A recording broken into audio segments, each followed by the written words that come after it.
Cukup dengan sekali klik link atau scan QR, uang kamu bisa raib. Dan ini beneran udah terjadi di Indonesia, bukan cuma cerita di luar negeri.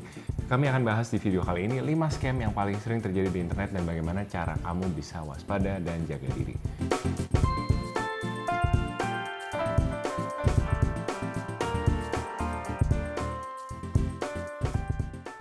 Hai guys, welcome back to podcast Samuel dan Claudia. Gue Samuel dan ini istri gue Claudia. Kami pasangan suami istri kantoran, teman sharing kamu seputar finance, career, and all about adulting. Di channel ini kalian akan temukan video-video menarik seputar topik-topik tadi. Jadi kalau kalian suka dengan apa yang kalian tonton hari ini, jangan lupa untuk share video ini, komen di bawah, juga subscribe ke channel ini untuk support channel kami. Jadi minggu ini kita membahas tentang scam ya, dan scam ini banyak bentuknya dan banyak modusnya, dan kami mau bahas tentang beberapa scam-scam yang sering terjadi di sekitar kami yang mungkin juga teman atau saudara kami ngalamin, dan kami mau ajak kalian untuk berwaspada, untuk berhati-hati dan membongkar modus-modus apa yang ada dari scammer-scammer ini di antara kita. Ya, kenapa kami memutuskan topik video minggu ini tentang scam? Karena salah satu alasannya adalah karena mamaku sendiri ini baru banget kena scam. Itu akhir bulan Januari ya, dan kehilangan 10 juta rupiah. Ya mungkin ya relatif ya. Iya, nominalnya mungkin buat orang ya kecil, ya besar, tapi buat mamaku itu ya lumayan banget uang segitu. Dan sempat sampai kepikiran berhari-hari, tapi ya udah, kita juga kalau udah kehilangan gitu ya mau gimana ya kan. Apa mau dikata? Iya, maksudnya ya udah hilang uang, tapi jangan sampai hilang sanity, kewarasan ya, sampai hilang damai sejahtera. Dan ini tuh ternyata kasusnya juga bukan cuman mamaku ya, karena pas aku cerita ke teman-teman, banyak banget orang tuanya mereka pun kena scam gitu. Kayak apparently yang lebih sering kena scam itu mungkin orang tua ya, maksudnya angkatan generasi orang tuanya kami, mungkin sekitar umur 60, 70, ya 50. Jadi ya ini mudah-mudahan bisa disampaikan juga kali ya ke orang tua kalian agar mereka juga lebih aware dan tidak terkena jebakan scam. Scam pertama adalah penipuan online romance scam. Ini yang paling terkenal mungkin yang beberapa tahun bukan lalu. Betul, Brad Pitt. Jadi ada seorang nenek-nenek. Enggak nenek lah, ibu-ibu lah. Ibu-ibu ya, ibu-ibu agak sudah berumur. Dia convince bahwa Brad Pitt itu WA dia dan lagi sakit. Tapi sebelum dia bilang dia sakit, udah berjalan hubungan asmara mereka berminggu-minggu, berbulan-bulan. Jadi udah sayang dia sama Brad Pitt. Dan dia percaya bahwa Brad Pitt sayang sama dia. Lalu padahal tuh Brad Pittnya pakai AI, fotonya Brad Pitt pakai AI. Yang scammer juga nggak tahu dapat kontak ibu ini dari mana, nggak tahu gimana, tahu dia suka Brad Pitt, tapi entah gimana klop lah gitu mereka berdua. Dan ibunya udah nyantol. Tunggu dulu. Dia mungkin nggak tahu ibunya suka Brad Pitt, tapi who doesn't like Brad Pitt? I mean, come on gitu kan. Semua cewek pasti suka Brad Pitt. Kalau diajak ngomong pasti salting lah. Dia pilih net yang paling lebar gitu ya. Yang paling nyantolnya mungkin ini ya. Kemungkinan nyantolnya tinggi gitu. Oke. Anyway, Brad Pitt balik lagi. Ibu ini convince itu beneran Brad Pitt. Tiba-tiba Brad Pittnya sakit. Brad Pittnya masuk rumah sakit. Dia bikin selfie. Udah diranjang rumah sakit. Pakai baju rumah sakit. Butuh biaya berobat. Bayangin, Brad Pitt butuh biaya berobat. Dia berobat di mana nih? Berobat di planet Mars gitu ya. Tapi ibu ini percaya dia butuh biaya berobat dan minta duit sama ibu ini. Dikasih duit dan akhirnya ditransfer dan bye-bye gitu ya. Hilang Brad Pittnya dan uangnya juga hilang. Sama sebenarnya modelnya tidak hanya Brad Pitt yang se-ekstrim itu. Tapi banyak juga yang misalkan bapak-bapak targetnya yang menargetkan ini perempuan muda ceritanya, fotonya. Saya juga pernah ditarget beberapa kali tahun lalu di DM. Karena aku pernah cerita yang ada mukanya cewek Korea. Halo dear. Oh iya, aku juga pernah. Kamu mas-mas. Cowok Korea, iya. Hello gitu. Dear, where is this so beautiful the picture. Kalau kita yang umur 30-an ini kan nggak tahu ya, mungkin ada juga umur 30-an yang kena ketipu di luar sana. Cuman kayaknya aku ngerasa kayak, ini siapa sih yang ketipu sama scam kayak gini? How sad it is to be ketipu sama scam segampang ini gitu. Cuman ternyata ada gitu. Ternyata banyak orang kesepian juga, banyak orang yang kayak mungkin hatinya baik, semuanya diladenin di internet gitu. Ada orang DM, kan aku sering di DM orang gitu kan, yang follower lah, yang mana kan sudah pasti tidak semua bisa aku bales. Jadi aku terbiasa mohon maaf cuekin DM orang gitu kan. Nah, ada yang kayak gini, jadi aku udah terbiasa. Cuman mungkin ada orang yang kayak, wah jarang-jarang nih perempuan cantik DM, dia GR sendiri gitu. Nah, kena juga gitu. Jadi bapak-bapak menjalin hubungan, dia pasti nggak langsung minta uang. Jadi dia pasti ada menjalin kedekatan dulu, menjalin hubungan dulu. Nanti kalau udah kena nyantol baru, I'm in trouble. Atau kamu diajak investasi, aku ada ini, tapi kamu harus download aplikasi ini, deposit duitnya ke sini segala macam. Nah itu begitu kamu deposit, dah duitnya hilang gitu. Actually itu what happens to my mom ya. Nah ini yang tadi kan aku udah sempat cerita mamaku kena tipu. Nah sebenarnya ini lumayan mirip penipuan ini, kan ini online romance. Nah itu apa mom and daughter bonding romance gitu ya. Jadi si penipu ini modusnya pura-pura jadi aku. Pakai profile pictureku, bilangnya bahkan dia nggak ngomong mama, ganti nomor baru, save ya nomornya. Nah mamaku iya aja gitu kan, malah diajak ngobrol. Terus long story short, ya si penipu ini yang aku jadi aku, dibilangnya lagi ada di pameran emas nih, waktu itu emas lagi tinggi-tingginya kan, akhir bulan Januari, inget nggak sih? Terus kayak semua orang pengen beli emas, dan barangnya nggak ada. Nah si penipu ini bilang, iya nih aku lagi di pameran emas, mau ikut investasi nggak? Mau beli nggak? Titip aku beliin. Ya udahlah, mamaku dengan polosnya, ya mau titip uang 10 juta itu. Terus habis itu langsung pas udah transfer itu, ya udah masih sempat ngajak ngomong, aku juga bingung loh. Kalau lihat chatnya masih sempat ngobrol, masih sempat nelfon, apa segala macam, sampai akhirnya adikku waktu itu, mamaku lagi tinggal di rumah adikku lagi lihat, mama ngomong sama siapa? Ini sama Cici. Loh, Cici kok aneh ya fotonya beda gitu, terus langsung dilihat gitu kan, oh ini mah bukan Cici, wah penipuan, wah udah transfer 40 juta, ya udah. Mungkin dia masih ajak ngobrol berharap bisa minta transfer lagi. Udah sempat minta transfer lagi, untungnya ke intercept sama adikku ini gitu, yang nggak sengaja ngintip mamaku lagi WA sama siapa sih gitu. Ya udahlah, kalau orang Indonesia kan gitu, selalu masih ada untungnya nggak transfer lebih banyak, untungnya mamaku nggak kenapa-napa dan sebagainya ya. Tapi kurang lebih sama, walaupun bukan online romance, tapi ya memanfaatkan kedekatan kedekatan gitu, pura-puranya kenal, pura-puranya deket, padahal sebenarnya hanya modus penipuan. Modus kedua adalah QR palsu dan bukti transfer editan. Nah ini kejadian nyata ya, di Pangkal Pinang ada pemilik toko yang rugi hingga 25 juta gara-gara percaya bukti transfer editan. Ada juga kasus kode QR palsu yang ditempel di kotak amal masjid. Jadi seakan-akan itu QR-nya dia sendiri, QR-nya masjid itu, tapi ternyata itu QR masuk ke rekening orang, gitu ya. Kami juga bergereja di gereja yang terima kolekte persembahan mingguannya itu dengan QR. Nah itu juga penting tuh untuk kalian setelah nge-scan, kita kan tiap mau memberikan persembahan kita scan QR, kita lihat bener nggak nih QR-nya penerimanya nama gereja gitu kan. Tiba-tiba nama orang lain gitu kan, ya itu harus curiga. Karena kalau nggak teliti memang, jadi modusnya si orang ini tuh dia cuman pakai stiker, memang stikernya potongannya rapi, halus gitu. Terus dia pas-pasin ke tengah-tengah QR-nya, plok gitu. Jadi QR yang asli itu nggak diganti. Tetap nama yayasannya segala macam ada, tapi gambar QR itu rekening lain gitu. Nah ini juga modus yang berbahaya dan teman-teman harus hati-hati. Sekarang dengan adanya zaman AI juga untuk membuat bukti transfer palsu itu juga sangat gampang. Kita tinggal masukin ke AI dan kita bisa minta angkanya diganti apa segala macam, itu sangat-sangat mudah. Ya, dari dulu mudah sih sebenarnya ya. Tapi sekarang lebih mudah lagi. Lebih mudah lagi, jadi harus lebih hati-hati lagi. Kalau kalian punya toko, punya bisnis, pastiin kalian bisa ngecek langsung saat itu juga beneran duitnya udah masuk atau belum. Ini aku rasain waktu kan kita belakangan sering kulineran daerah BSD gitu ya. Mereka kan usaha-usaha menengah, kecil menengah. Itu mereka pasti punya alat yang bisa ngomong setelah di scan QR tuh 50.000 diterima, 100.000 diterima gitu kan. Nah itu mungkin penting untuk teman-teman punya metode verifikasi seperti itu supaya nggak kecelek pada saat udah ditransfer, udah ini bisa ternyata belum gitu, real time ya. Ini aku juga pernah denger nih ada toko makanan apa restoran gitu kan. Jadi udah ada satu langganan, si cewek ini udah sering belilah ke restoran ini. Dalam kurun waktu setahun lebih, bahkan ini zaman Covid ya, jadi lumayan lama.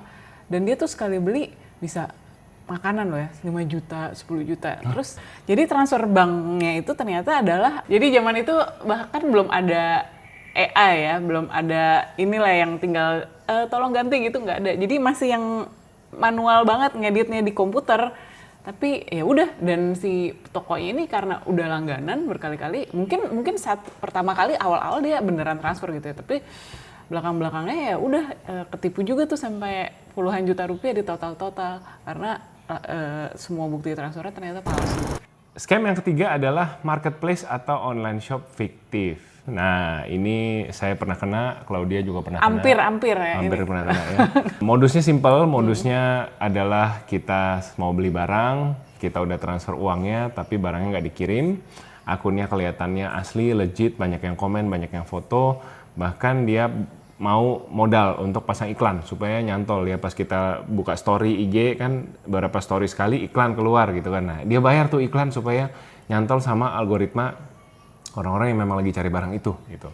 Nah, jadi setelah kita kecantol, kita lihat, kita percaya, dia fast respon juga, mereka bilang harus transfer dulu segala macam. Ternyata barangnya nggak dibayar. Ternyata itu ya udah toko tipu-tipu aja. Ya ini aku kalau online shop sih ya, belum pernah nih, tapi yang mirip-mirip lagi-lagi adalah travel agent. Jadi ya biasa lah ya, lagi mau cari tiket murah kan ceritanya, hunting. Terus ya jadi ada ketemu satu toko di sosial media, wah tiketnya murah banget nih. Terus udah sampai oke ya deal ya, udah ngobrol lama mau tanggal segini, yang jam segini, flight yang segini, oke mau transfer. Nah terus pas mau transfer, aku waktu itu nanya sama Sam dulu ya, kayaknya. Iya kan soalnya di situ bukan nama PT kan pas mau transfer, dia harus transfer. Kamu udah curiga tapi nanya aku gitu, untuk validasi kecurigaannya. Gitu. Kok ini namanya nama pribadi ya? Terus tapi kan ini kan travel agent biasanya kan PT atau CV badan usaha lah ya. Terus juga aku tanya boleh nggak ini kita ketemu COD, dia bilang nggak bisa, nggak ada tokonya. Tapi ya itu balik lagi lihat Instagramnya kok kayaknya legit ya, banyak reviewnya gitu, orang-orang pada komen. Terus ya udah aku tanya Mas Sam ini beli nggak ya tiketnya, tapi harus transfernya ke atas nama orang gitu. Terus Sam langsung ini mah penipuan gitu ya. Entah kenapa aku yakin ya bahwa itu penipuan ya. Kayaknya apa ya yang kulihat kayaknya bisa lihat itu ya, nama bio-nya ya. Former username-nya ya. Jadi di Instagram tuh kalian bisa, kalau buka profil akun, kalian bisa klik 3 titik yang di kanan atas itu, terus bisa pilih about this account, terus nanti kelihatan former username-nya. Jadi this account, dia nggak kasih tahu sih former username-nya apa, cuman dia bilang this account has changed its username berapa kali gitu. Sejak kapan? Sejak kapan gitu. Nah, maksudnya kalau ini emang bisnis, kenapa lu change username? Kalau change username kan lu jadi nggak bisa di-tag, orang nge-tag lu diklik nggak bisa, hilang gitu kan, putus kan. Berarti kan ada terjadi sesuatu yang mencurigakan terhadap akun ini kalau memang dia akun bisnis. Jadi kita ya udah insting mengatakan jangan lanjut gitu. Terus akhirnya tahu itu bohong dari mana ya? Bener kamu Google ya? Kenapa ya? Ya yang nggak tahu sih, ya udah ini ya udah kita memutuskan ya udah ini kayak penipuan aja udah gitu ya. Gitu sih. Iya, jadi memang kalau mau belanja online tipsnya adalah kalian pakai platform e-commerce, kalian pakai rekening escrow. Jadi escrow itu apa? Escrow itu uangnya ditransfer, ditahan dulu sama ya, pengepul sama bandar. sama bandar ya. Setelah kedua belah pihak oke, baru rekeningnya ditransfer, uangnya ditransfer ke penerima gitu.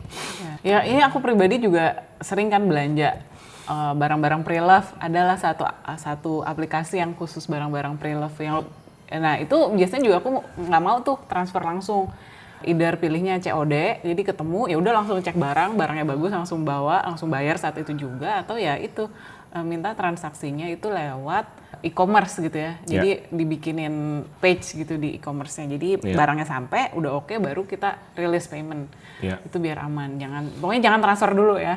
Nggak worth it lah kalian misalkan mau hemat, wah ini kalau di e-commerce jadi nambah 3%, 5%, ya udahlah tambah 5%. Enggak, kadang-kadang nggak lebih murah bisa 1 juta, 2 juta lumayan loh. Oh ditambahin gitu ya, tapi kan maksudnya at least dapat peace of mind gitu. Kalau barangnya 50 juta, iya, COD lah ya. COD lah. Kalau nggak rela bayar ya udah COD lah. Gitu.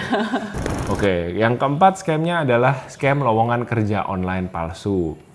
Ini banyak banget anak muda jadi korban ya, dapat tawaran kerjanya seakan-akan gampang, tapi kalian diminta deposit dulu, lalu data-data pribadi kalian juga dicuri.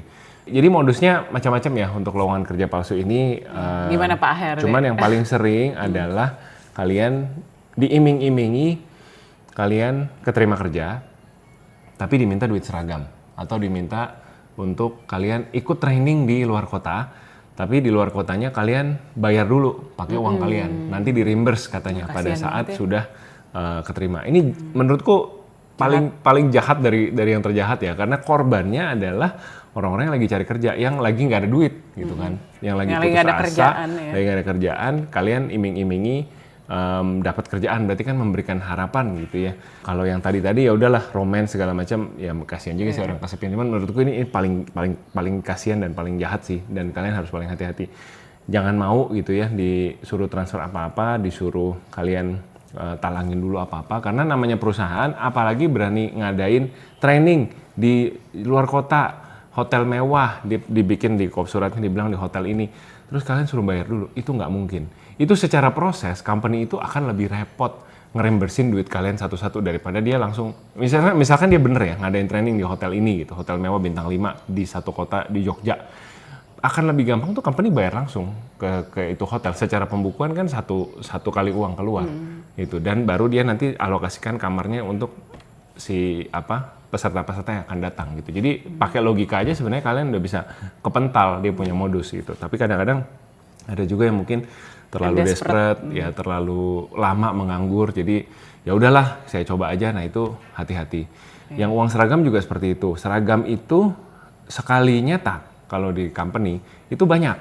Jadi pasti kita akan bikin tuh, nggak mungkin order, oh ada satu karyawan baru size-nya S, kirim. Cetak satu itu pasti sekali cetak tuh ribuan seragam, dan itu pasti disimpan sama orang admin, orang general affairs atau orang stok. Nah baru nanti setelah ada yang datang, oh, kamu ukuran apa? S. Nah itu ngambilnya ke HRD atau ngambilnya ke bagian administrasinya gitu. Jadi nggak mungkin kita talangin urusannya satu-satu, seragam punya satu-satu gitu. Dan biasanya seragam tuh gratis. Betul. Seragam itu gratis, diberikan misalkan 2 setel. Nah, baru disuruh bayar kalau kalian ngerusakin seragam. Kalau kalian ngilangin seragam. Nah, itu kebijakannya biasanya seperti itu. Tapi kalau baru datang, baru jadi karyawan, suruh bayar seragam, nah itu ya hati-hati. Nggak ada seperti itu. Menurut Pak HRD sih nggak ada ya. Ya. Jadi apalagi training juga nggak bayar lah ya.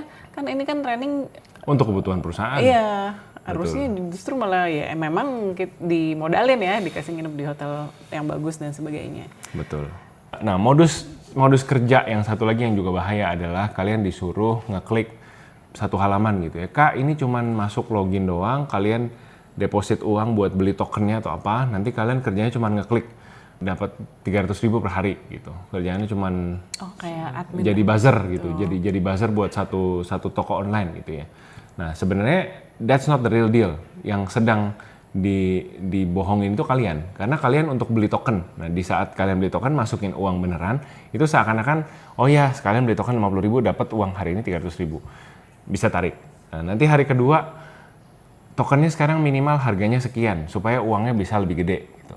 Nanti sebenarnya jadi kayak gambling juga ya, judi gitu, bahwa kalian seakan-akan harus deposit dulu untuk bisa ngeluarin uang, tapi ini skemanya kalian sebenarnya sedang kerja loh ceritanya gitu. Nah, nanti akan ada satu titik di mana kalian uangnya banyak banget yang disetor dan udah nggak bisa tarik lagi. Nah, disitulah mereka akan makan kalian gitu. Dan scam yang terakhir adalah investasi bodong, kripto, dan trading ilegal. Ini yang kalian sering lihat ya, investasi robot trading, cuan 10% per minggu. Investasi cuan berapa banyak gitu ya. Dan ini sering kita temukan juga sebagai content creator financial.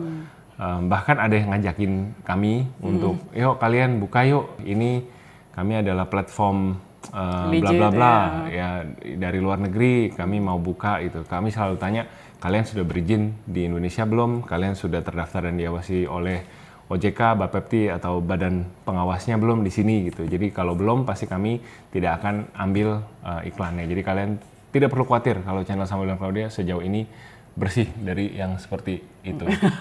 Ya mudah-mudahan. Tapi memang ini mereka ini sih sangat persuasif. Sangat persuasif dan sangat berani modal gitu ya. Betul. Dulu, yang pas judol, sekarang mungkin judol udah nggak terlalu benar. Iya, zaman dulu tuh ada masanya judol. Mereka tuh kayak tawarin, boleh nggak pasang iklan di YouTube kalian nih? Bikin video. Bikin video, masukin nih iklan kami. Saya bayar berapapun videonya cuma 1 minggu 2 minggu take down juga nggak apa-apa. 1 hari juga di Iya, take down nggak pokoknya, apa-apa deh. iya, sampai kayak gitu loh. Terus Jadi kalian bayangin tuh, mereka bayar untuk produksi satu video, 1 kali terus kita tayangin, 1 kali 24 jam kita boleh take down. Jadi mereka udah tahu bahwa sebenarnya tuh mereka tuh yang pasti dijual sebanyak tuh itu, barang ya. jahat gitu loh.